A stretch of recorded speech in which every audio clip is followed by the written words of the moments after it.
प्यारे विद्यार्थियों, आप देख रहे हैं अर्धवार्षिक परीक्षा का रसायन विज्ञान का क्वेश्चन पेपर जो अल्मोड़ा में हुआ है 30 तारीख को, 30/11 को हुआ है ये। हर जिले में अलग अलग समय पे अलग अलग पेपर हो रहे हैं। कहीं पर केमिस्ट्री का पहले हो चुका है, कहीं पे फिजिक्स का पहले हो चुका है, कहीं पे इंग्लिश का पहले हो चुका है, कहीं मैथ्स का पहले हो चुका है। तो इस तरह से कहीं बायोलॉजी का भी पहले हो चुका है। तो इस तरह से पेपर्स जो हैं आगे पीछे हो रहे हैं। ठीक है, तो आप अपने ज़िले का भी क्वेश्चन पेपर अगर आपका हो जाता है तो आप हमें सेंड कर सकते हैं। 8469022568 ये हमारा नंबर है। इस नंबर पे आप हमें व्हाट्सएप कर सकते हैं। ठीक है, ये नंबर नोट कर लीजिए, 8469022568 ये व्हाट्सएप नंबर है। इस पे आप अपना क्वेश्चन पेपर सॉल्यूशंस के लिए भेज सकते हैं, चाहे वो कोई भी सब्जेक्ट हो, arts commerce science, no problem. आप इस पे सेंड कर सकते हैं और उसको जल्द से जल्द हम अपलोड कर देंगे। आपके एग्जाम्स हो रहे हैं इसलिए अभी हम टोटल सॉल्यूशंस नहीं बना रहे हैं, लेकिन जितने भी सॉल्यूशंस हैं आपको अपलोड किए जा रहे हैं और समय अनुसार आपको बताए जाएंगे। चिंता करने की आपको ज़रूरत नहीं है, उत्तराखंड का पूरा सपोर्ट मैं कर दूंगा। पहले भी करता आया हूँ, पर स्टूडेंट्स ने इस पर ज़्यादा ध्यान नहीं दिया। कोई कमेंट सेक्शन में कोई कमेंट नहीं है, कोई रिक्वेस्ट नहीं है, कोई भी डिमांड नहीं है, इसलिए हमारा भी लगता है कि स्टूडेंट्स को शायद इसकी आवश्यकता नहीं होती है। तो चलिए स्टार्ट करते हैं इस क्वेश्चन पेपर को। और अपना क्वेश्चन पेपर सेंड करने के लिए व्हाट्सएप नंबर जो मैंने दिया है उस पर आप ध्यान रखेंगे और उस पर आप बिल्कुल साफ फोटो खींच के या पीडीएफ फॉर्म में उसको भेज सकते हैं। उसके सॉल्यूशंस बना दिए जाएंगे, आप चाहे राज्य के किसी भी ज़िले से हों। तो चलिए स्टार्ट करते हैं पहले क्वेश्चन से। एक ठोस का नाम बताइए जिसमें फ्रैंकल तथा सॉल्ट की दोष, दोनों प्रकार के दोष पाए जाते हैं। तो सिल्वर ब्रोमाइड है, सभी ने लिख दिया होगा आंसर सिल्वर ब्रोमाइड। ठीक है, ये जिन दोस्तों का अभी एग्ज़ाम नहीं हुआ है, तो केमिस्ट्री का 23 तारीख को एक पेपर हुआ था, वो भी मैंने डाला था 23 तारीख को, 23/11 को, और ये पेपर हुआ है 30/11 को। ठीक है, ठीक 7 दिन बाद में। तो अलग अलग ज़िले में अलग अलग समय पे अलग अलग जिले के हिसाब से पेपर उत्तराखंड करा रहा है। समय की कोई पाबंदी नहीं है, अलग अलग जिले में अलग अलग समय पे कराए जा रहे हैं। दूसरा जो क्वेश्चन है, निम्न में से किस जलीय विलयन का क्वथनांक उच्चतम होगा? तो यहाँ पे ग ऑप्शन आपका करेक्ट होगा, 0.1 मोल Na2SO4। ठीक है, इसका जो क्वथनांक है उच्चतम होगा। तीसरा क्वेश्चन है, प्रथम कोटि अभिक्रिया वेग स्थिरांक की इकाई जो है सेकंड प्रति होती है, यानी कि सेकंड इनवर्स बोले या प्रति सेकंड होता है। उसके बाद चौथा नंबर जो क्वेश्चन है, अंतः केंद्रीय एकक कोष्टिका में कणों की संख्या 1/8 टोटल होती है। तो जब हम निकालते हैं तो हमारे पास पता है कणों की संख्या कितनी आती है, 2। ठीक है, तो 2 इसका आंसर हो जाएगा। पांचवा क्वेश्चन है, किस परिवार के तत्व को कैल्कोजन कहा जाता है? तो समूह 16 के तत्वों को, जिसको ऑक्सीजन समूह के तत्व भी बोलते हैं, उनको कहा जाता है। ठीक है, आप चाहें तो ऑक्सीजन समूह के तत्व भी लिखोगे तो भी आपका आंसर सही होगा। ठीक है, समूह 16 के तत्व लिखिए या ऑक्सीजन समूह के तत्व लिखिए, आपका आंसर सही हो जाएगा। क्वेश्चन नंबर 6 है, अर्ध परागमय झिल्ली क्या है? उदाहरण सहित लिखना है आपको। देखिए, उदाहरण तो ये है, अंडे की छिलके हैं, बटर पेपर आदि हैं ये, और जो आपके जानवरों के जो अंदर झिल्लियाँ होती हैं उसमें भी कई होती हैं। तो वो झिल्लियाँ जो किसी भी अणु परमाणु को अपने से होकर गुजरने देती है, वो अर्धपरागमय झिल्ली कहलाती है। उसके उदाहरण अंडे की झिल्ली और बटर पेपर आदि हैं। सातवां क्वेश्चन है, CR24 में युग्मित इलेक्ट्रॉनों की संख्या लिखें। सभी ने निकाल दिया होगा। इसमें डी में और एस में, डी में 5 होते हैं और एस में 1 होता है, तो 5 + 1 मिला के टोटल 6 इसमें आपके जो है अयुग्मित इलेक्ट्रॉनों की संख्या होती है, 6 होती है टोटल। आप सभी ने लिख दिया होगा। इसके बाद में जो 8वां क्वेश्चन है, इसमें इस द्रव्य स्नेही कोलाइड का उदाहरण आपको देना है। तो इसमें आपका गोंद आता है, स्टार्च आता है, प्रोटीन आता है, ये सारे के सारे द्रव्य स्नेही कोलाइड होते हैं। ठीक है ना, जो आपस में मिल करके किसी भी द्रव्य के साथ मिल करके बनता है। इसके बाद में आते हैं 9वां क्वेश्चन, उपसंयोजन संख्या का क्या अर्थ है? ये आपको बताना है, लिखना है, डेफिनेशन टाइप है। 10वां क्वेश्चन है, मानक हाइड्रोजन इलेक्ट्रोड का सचित्र वर्णन आपको करना है।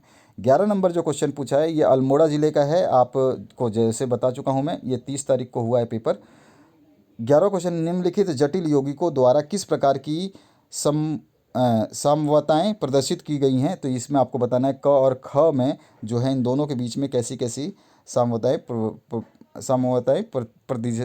प्रतिदर्शित की गई हैं। ठीक है, तो यहाँ पे आपको बताना है। और 12वां जो क्वेश्चन है, इसमें कारक सहित यानी कि कारण सहित समझाइए कि डी ब्लॉक के तत्व उत्प्रेरणीय गुण प्रदर्शित करते हैं। 13 नंबर जो क्वेश्चन है, निम्नलिखित के इलेक्ट्रॉनिक विन्यास लिखने हैं, जिसमें आपका Cr+++ और CO++ है।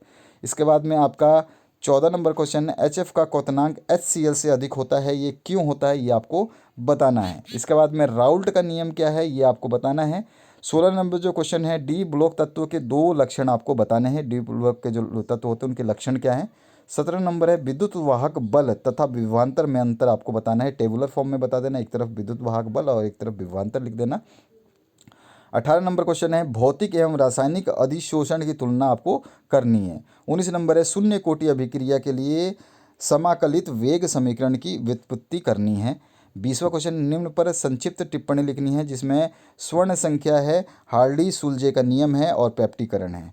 इसके बाद में 21 नंबर है निम्नलिखित का इलेक्ट्रॉनिक विन्यास जो आपको बताना है Cr3+ का है, Fe2+ का है और N12+ का है। इसमें से मैंने Cr3+ और Fe2+ का इससे पहले जो 23 तारीख का मैंने पेपर अपलोड किया है 23/11 का, उसमें इसका सॉल्यूशन कर दिया है। बहुत सारे क्वेश्चंस देखने को मिलेंगे, वहाँ से आप उनको सॉल्यूशंस को भी देख सकते हैं। अभी अभी अपलोड किया है, आप प्लेलिस्ट में देखेंगे आपको सब मिल जाएगा।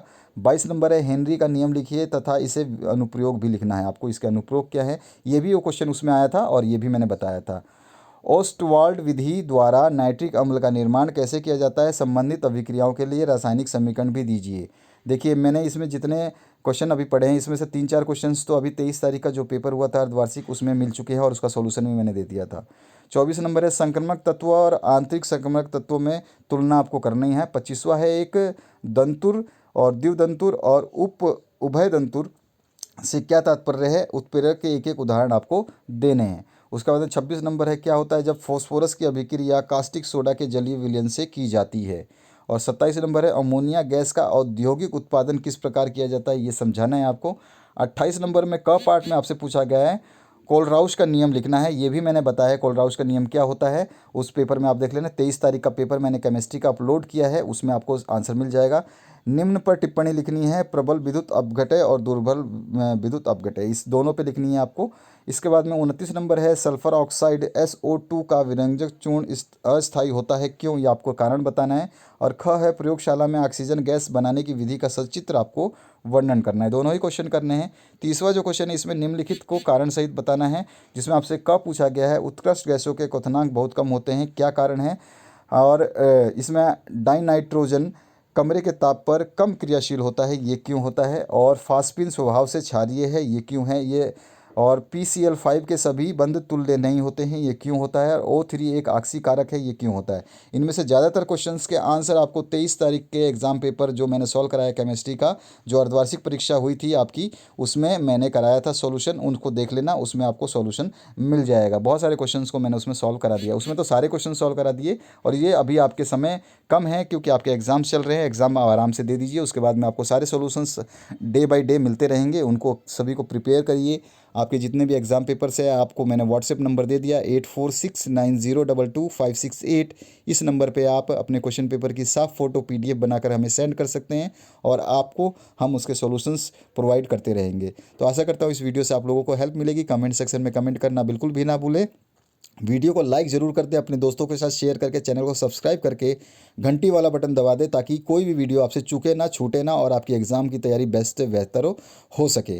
तो आशा करता हूँ इस वीडियो से आप लोगों को हेल्प मिलेगी। जिसके एग्जाम्स नहीं हुए हैं वो क्वेश्चन पेपर्स जितने भी अपलोड किए जा रहे हैं उन सभी के क्वेश्चन पेपर देख लें, उनमें से बहुत सारे क्वेश्चन देखने को मिलेंगे आपको एग्जाम में, ताकि आपकी बेहतर तैयारी हो सके। उन क्वेश्चन को ज़रूर प्रिपेयर करें। कोई भी क्वेश्चन पूछा जा सकता है किसी भी ज़िले में, आपके अलग अलग समय पे पेपर हो रहे हैं, तो कोई ज़रूरी नहीं है कि कौन से पेपर कब आ जाए और कौन से पेपर आपके किस काम आ जाए। ठीक है, तो आपके एग्जाम्स के लिए बेस्ट ऑफ लक और बने रहिए इस चैनल के साथ में मोर अपडेट्स के लिए। Thank you very much, have a good day.